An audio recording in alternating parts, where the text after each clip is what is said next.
porque nosso tema é ir ao jovem, então quanto mais perto eu ficar de vocês, melhor. Tá bom? Gente, nosso tema de hoje é ir ao jovem. E o texto bíblico que vai nortear a nossa reflexão é a carta de São Paulo aos Coríntios. Então, se alguém trouxe a palavra, primeira carta de São Paulo aos Coríntios, capítulo 9, versículos de 15 a 23. Coríntios 9, primeira carta de Coríntios 9, versículos de 15 a 23. Contudo, não queria, não, pulei. Anunciar o Evangelho não é um título de glória para mim. Pelo contrário, é uma necessidade que me foi imposta.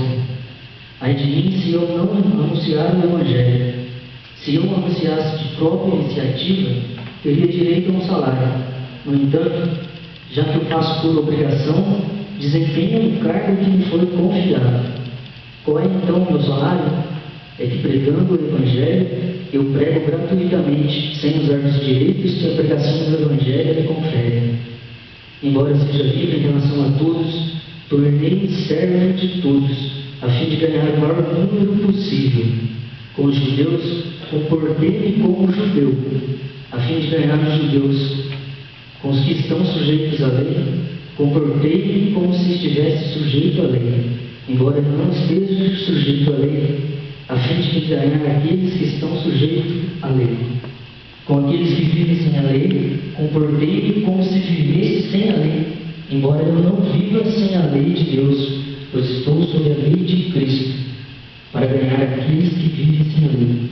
Com os fracos tornei-me fraco, a fim de ganhar os fracos. Tornei-me tudo para todos, a fim de salvar alguns a qualquer custo. Tudo isso eu faço por causa do Evangelho, para me tornar participante dele. Palavra do Senhor. Graças a Deus. Nosso tema de hoje é ir ao jovem. E essa frase, esse verbo ir, ele nos permite trocar o sujeito dessa oração para a primeira pessoa, para a segunda pessoa, e até mesmo no plural, o sujeito, e não muda o conteúdo dessa frase. Por exemplo, se eu falar eu, primeira pessoa do singular, eu, aí eu preciso colocar um verbo que vai, ele é verbo transitivo direto, então necessita de um advérbio, certo? Então, eu preciso ir ao jovem. Se eu colocar você, você precisa ir ao jovem. Posso colocar nós, terceira pessoa plural, aluno de português. Nós precisamos, nós queremos ir ao jovem. Então, não muda o conteúdo da oração. Isso quer dizer o que para nós? Quer dizer que muda a pessoa, muda talvez até muito o sistema, o projeto, mas não muda o conteúdo. E o que tem a ver isso no texto de São Paulo? Ele vai dizer que anunciar o Evangelho não é título para ele, não é, e pelo contrário, é uma necessidade. Quando vocês falaram comigo, me falaram um pouco do texto básico, e aí, fazendo mais uma revisão disso tudo que a gente viu na Semana Santa, quem esteve lá acompanhou aquele método ver, julgar e agir, sobre o texto da campanha, e aqui em Vinha, na Fraternidade e Juventude, mas refletindo melhor em cima do texto e também como subsídio que a gente está usando nos nossos encontros, a gente pode notar que essa necessidade de São Paulo de pregar, de anunciar o Evangelho, ela vem para nós também. E ela vem no texto base, ela vem nesse subsídio. Para São Paulo, fica até mais fácil a gente entender do que nos documentos. São Paulo, para ele, torna-se uma necessidade, e mais que necessidade, né? Ele faz dessa necessidade o agir pastoral dele. Eu acho que, pouco que eu conheço de São Paulo, nesse versículo 16, está ali toda a prática pastoral dele. Tudo que ele fez, eu acho que foi por isso, porque pregar o Evangelho para ele era uma necessidade. E aí, a gente vai ver isso no subsídio da jornada que a gente está usando. Lá no subsídio, na primeira parte lá, vai falar do processo de nucleação, que a gente tem que ir até o jovem e fazer no meio deles, primeiro a gente vai até o jovem e fazer no meio deles um grupo de jovens, fazer com ele que eles suscitem o próprio grupo de jovens, tem só ajuda, e ir ao jovem. E lá também vai falar que a condição prévia para a evangelização é conhecer as pessoas. É a primeira fase do subsídio nosso. Conhecer as pessoas é condição prévia para evangelizar. Aí a gente vai notar também no texto base, que já é mais extenso, mais amplo, que é, prioricamente falando, é a prioridade que o texto base vai falar. Quem já teve contato com o texto base vai ver que lá, e esse texto base ele deu um trabalho essa semana, porque ele é feito mesmo para o adulto, né? Para o jovem a gente tem que ler, a gente até lê, mas ele é feito para dar um puxão de orelha no adulto, porque os adultos, pelo amor de Deus, me desculpe, mas é mais para dar um puxão de orelha mesmo. E foi o que a gente viu, né? Ele vai falar de muita coisa, e principalmente de alguns aspectos necessários para a nossa conversão pastoral. E aí, à luz de tudo isso, à luz de São Paulo, dessa necessidade, a gente faz essa reflexão. Esse ir ao jovem, a importância desse ir ao jovem. Olhando aí propriamente para o documento, a gente vai ver que quando a gente olha para a juventude, a gente olha para ela e analisa ela assim: a juventude é o futuro da igreja. Juventude é aquele fogo de palha, né, que todo mundo fala, oba. A gente vai ver o jovem e fala assim, mas ele é o futuro da igreja, então a gente tem que se preocupar só em ensinar ele e deixar que ele amadureça. Não, o texto básico vai falar para nós que a gente tem que olhar para ele e enxergar nele o espaço teológico, onde Deus também fala no jovem. É complicado falar isso porque aqui tem mais jovens, e como é que a gente entende isso, né? Porque Deus ele fala nas pessoas, ele fala através, principalmente da cultura da pessoa. E qual é a cultura e que o documento do texto básico vai trazer para nós? A cultura que a juventude está inserida, essa cultura midiática, não é? É o Facebook, é o Twitter, tudo isso que o jovem enfrenta e vive dentro desse processo também de mudança de época. E ali é que a gente tem que conhecer o jovem. E ali que a gente tem que dar para ele, para você, principalmente nós, igreja, a gente tem que dar para você a oportunidade de ser protagonista. É a palavra que vai usar o documento. O jovem tem que ser protagonista. E aí, como que a gente vai fazer isso diante de toda essa cultura midiática, dessas coisas todas? Como que nós, igreja, e eu me coloco como igreja aqui, como que a gente vai dar a oportunidade para o jovem ser protagonista? Nesse processo de ir ao jovem, sem deixar que ele, de maneira inadequada, prejudique também a igreja. Porque se a gente deixar só por conta do jovem, isso não é o certo, não vai dar certo também. Da mesma maneira que deixar só adulto tomando conta da coisa, não vai dar certo. E aí o documento vai falar para nós que a única maneira de deixar o jovem ser protagonista, a única maneira de deixar que ele faça isso, carregue essa cruz aí, de verdade, autenticamente, é a interlocução. O que é a interlocução? Interlocução é isso aí mesmo.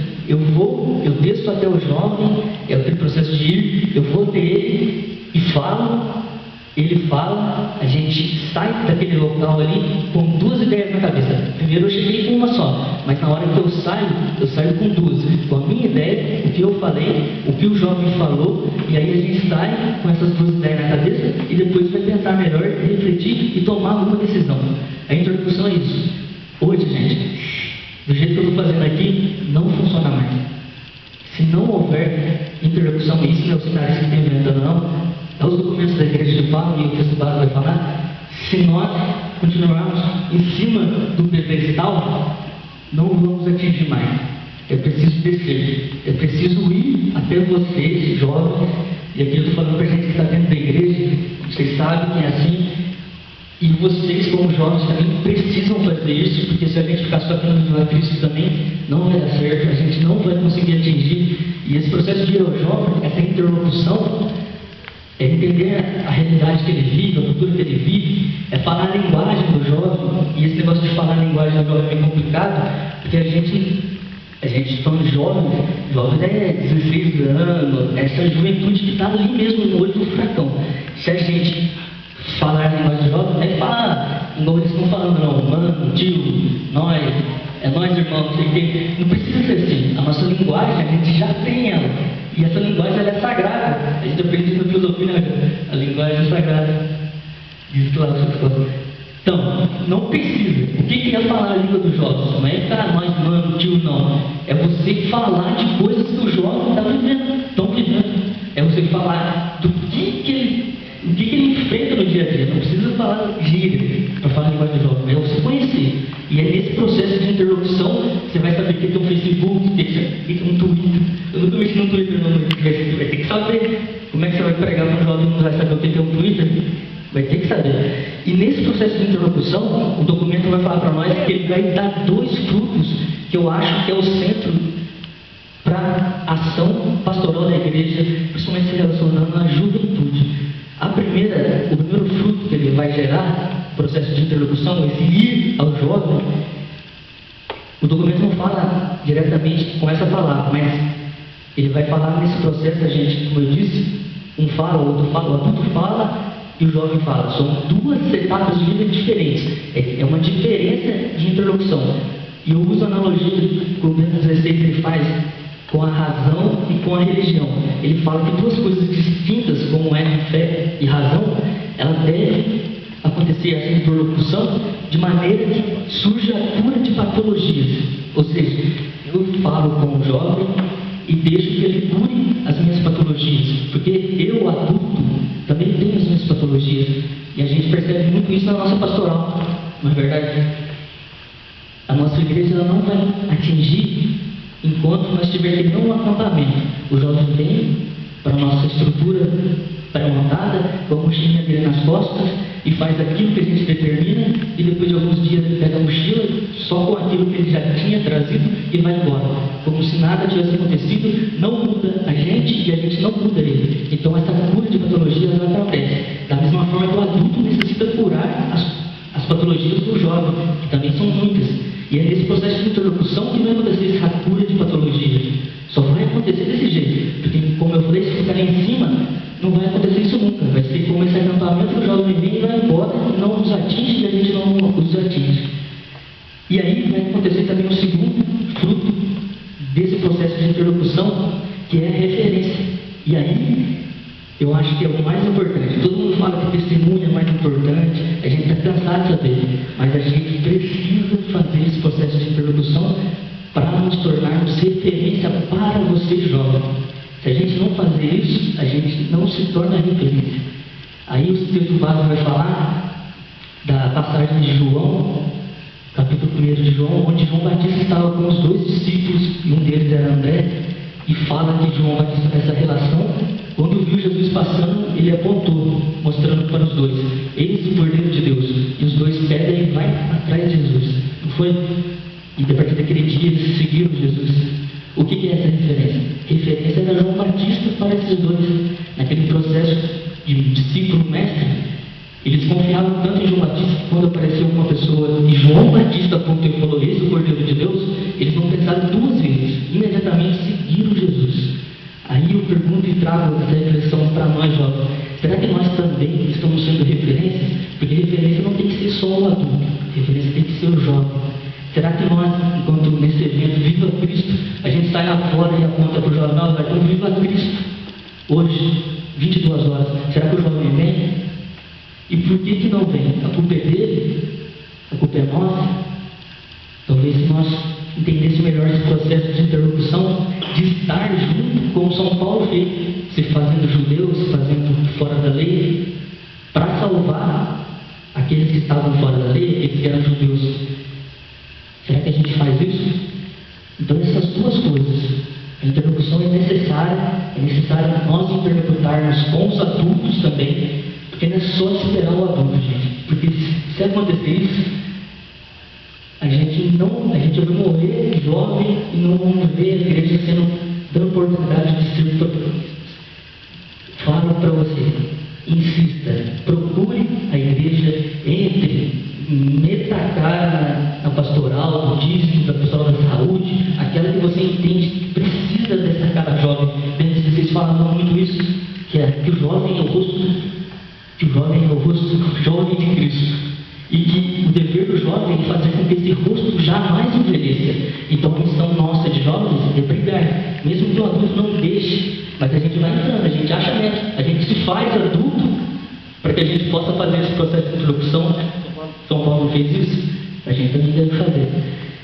E, depois de fazer esse processo de introdução, de gerar nesse processo as curas de patologias de ambos os lados, e de se tornar referência, tanto para o jovem como para o adulto, aí a gente vai poder agir.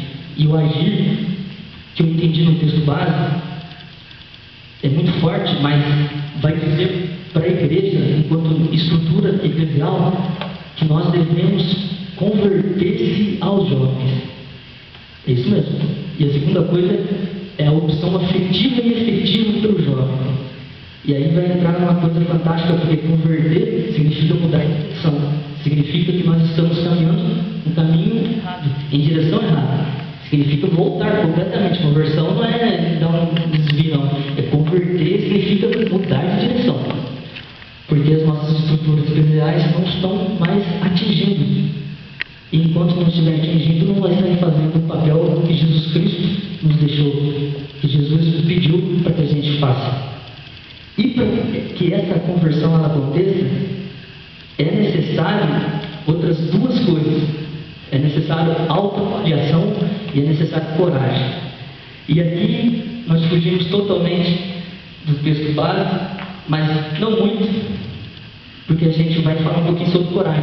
E aí eu pego o texto de Josué, que era outro jovem, e que ele tem uma característica espiritual, moral, não sei, que o fez Moisés escolheu, e depois Deus reafirma para ele essa característica e diz que ele tem que manter essa característica.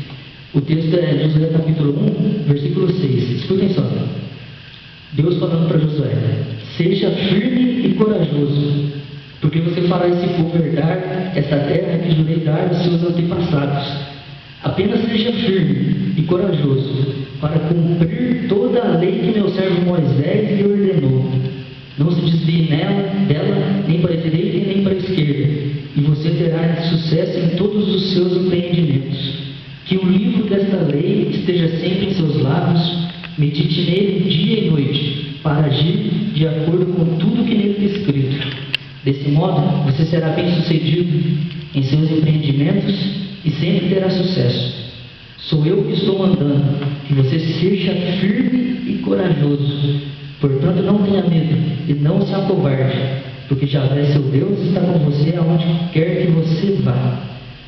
Qual é a característica que fez Deus reafirmar em Josué agora? E se a gente voltar 4 páginas da Bíblia, a gente vai ver que é Moisés quem escolhe Josué, devido também a essa característica, que a gente pode chamar de qualidade, é a coragem. O que é coragem? Coragem vem de 2 palavras, né? Cor e agem. Agem em ação, o agir, o ir, e cor vem de cor, que é coração. Então é força, a ação do coração. Coragem é uma força interior, ela independe de situações externas. É o contrário de valentia, né? Valentia, a gente precisa de alguns estímulos externos, porque eu sou valente diante de qualquer um aqui. O Rogério é valente diante de mim. Olha para mim, um baixinho, um amigo desse, o Rogério é valente, não é verdade? Agora que eu vi o Rogério ser valente diante do Minotauro, lá do UFC. Nunca, eu sou, só por telefone, pode xingar ele meia hora. Mas desliga o microfone, mano, um auxílio externo acaba com a valentia. Valentia depende dessa situação externa. Coragem não, coragem vem de dentro, vem do coração. E é isso que Deus vai elogiar Josué, vai falar para ele: seja firme e corajoso. Só nesse trecho que eu li, vai falar para ele 3 vezes: seja firme e corajoso. Porque coragem, gente, é ela que vai determinar o nosso ir ao jovem. É a coragem que vai determinar se eu consigo chegar naquela meta que eu me programei. Se eu tenho por meta chegar na imagem de Nossa Senhora da Soledade, vou colocar uma rosa lá no pé dela. Eu tenho por meta, é aonde eu quero chegar na imagem de Nossa Senhora. Mas só a meta não me leva até a imagem, porque pode ter um buraco ali e eu tenho a perna curta, eu não consigo chegar lá. É preciso que eu tenha um objetivo. Esse objetivo é o porquê eu quero chegar na imagem de Nossa Senhora. Mas só o porquê também pode ser que o buraco não seja tão grande, mas eu vou lá e caio, aí eu já desisto só por causa do porquê. Mas agora, se esse subjetivo for uma necessidade para mim, aí eu passo por dentro de buraco, eu passo por cima de tudo que tem para eu chegar lá. A coragem que alimenta essa necessidade vem de dentro. É o que Paulo vai dizer. Pregar o evangelho para mim não é um motivo de orgulho, é uma necessidade. Essa necessidade fez com que ele se tornasse igual a qualquer um, igual a judeu, igual fora da lei, porque ele tinha essa necessidade e era a coragem que motivava. E quando eu estava refletindo um pouco sobre isso, eu lembrei do ano passado. Vocês lembram? Semana da jornada da juventude nossa aqui, semana da juventude, o padre Tiago esteve aqui com a gente, e numa homilia que ele fez, ele frisou uma qualidade que um certo Josué tinha. Ele frisou tanto essa qualidade, e frisou que a gente, quando encontrasse uma pessoa que estivesse bem desanimada, a gente dissesse para ela, né? Coragem, lembra? O padre Tiago estava olhando, lembra, Deus, coragem, não sei o que, vai em frente. Ele já estava anunciando a jornada e tudo mais, e falando para vocês, jovens aqui da paróquia, sejam corajosos. Da mesma forma que Moisés, há 4 páginas antes aqui, falou para Josué. Lógico que a situação é diferente. O padre Tiago não tem 120 anos, não é? Mas hoje Deus está falando assim para você também. Seja firme e corajoso. Não coloque a sua esperança, não coloque o Viva Cristo em condições externas. Hoje o grupo GONS, Grupo Oração Nossa Senhora da Soledade, não está aqui. Isso é um aspecto externo. O mais importante está aqui. E o mais importante vai entrar daqui a pouco, daqui a 10 minutos. Esse viver Cristo é aquilo que a gente disse lá no começo, quando a gente estava planejando. Não é um vivo de opa, Cristo está aqui. É um vivo de viver. É uma necessidade. O que alimenta a necessidade é a coragem. A coragem que o Padre Tiago falou aqui ano passado. A coragem que o texto base vai dizer para você também que é necessário ter coragem na autoavaliação, senão a estrutura pastoral eclesial não vai mudar nunca. É preciso ter essa coragem. Jovem, tenha essa coragem. Pelo amor de Deus, faça isso. Insista, persista. Vá em frente, porque você tem essa coragem. Um aspecto externo também é o microfone. Por isso que eu continuo. Tenha essa coragem. Não desista. O texto básico vai dizer que depois de tudo isso, por que é preciso essa conversão aos jovens? Não é colocar você ali no altar, não meter incenso em você, ali e acender vela. Você não é santo assim para ser colocado no altar, você busca santidade. Essa conversão é porque a juventude expressa jovialidade, que é o que vai falar Dom Leonardo Stern aqui no comecinho do texto base, olha para mim, ele vai falar que juventude expressa jovialidade. E jovialidade significa força de Deus, resumindo. Depois você vai ler o texto base lá, significa força de Deus. Então, por que os adultos, por que nós, enquanto igreja, precisamos nos converter à sua juventude? Porque você expressa força de Deus. E essa força de Deus, ela não é cronológica. Aqui eu vou discordar do bispo, mas juventude, essa expressão de jovialidade, ela não para nos 25 anos que eu vou fazer daqui a pouco. Ela supera isso. Esse vigor de Deus, essa força de Deus, ela tem que estar no Padre José, para ele estar celebrando todo dia, igual ele está fazendo. Glória. Se o Padre José não tem juventude, eu desisto, porque um homem com 92 anos de idade e está celebrando do jeito que ele está, que é só por Deus mesmo, e se isso não for força de Deus, não for essa coragem que brota do interior, eu paro de falar e vamos jogar bola, vamos fazer uma coisa mais fácil. Juventude é jovialidade, que é vigor de Deus. Isso um adulto de 92 anos de idade precisa ter, e isso você que tem 15, 16, 17, 18, 24, nós precisamos ter, senão a gente não alcança a nossa meta. E a nossa meta é ir até o jovem. Saia daqui com isso na cabeça, esquece os microfones trocados e saia com essa ideia de coragem. Eu preciso ter coragem. Nós vamos receber Jesus eucarístico, que é aquele que é o verdadeiro sentido do nosso viva Cristo. Tudo que a gente fez aqui agora é para preparar a vinda daquele que não fala nada, mas que é tudo na nossa vida. Então, que a gente vá se preparando, já podemos até ir cantando, preparando o nosso espírito, pedindo a Deus que Ele nos dê essa coragem, pedindo a Jesus que Ele possa fazer de nós verdadeiros jovens que evangelizam os jovens dessa maneira, interlocutando com Ele,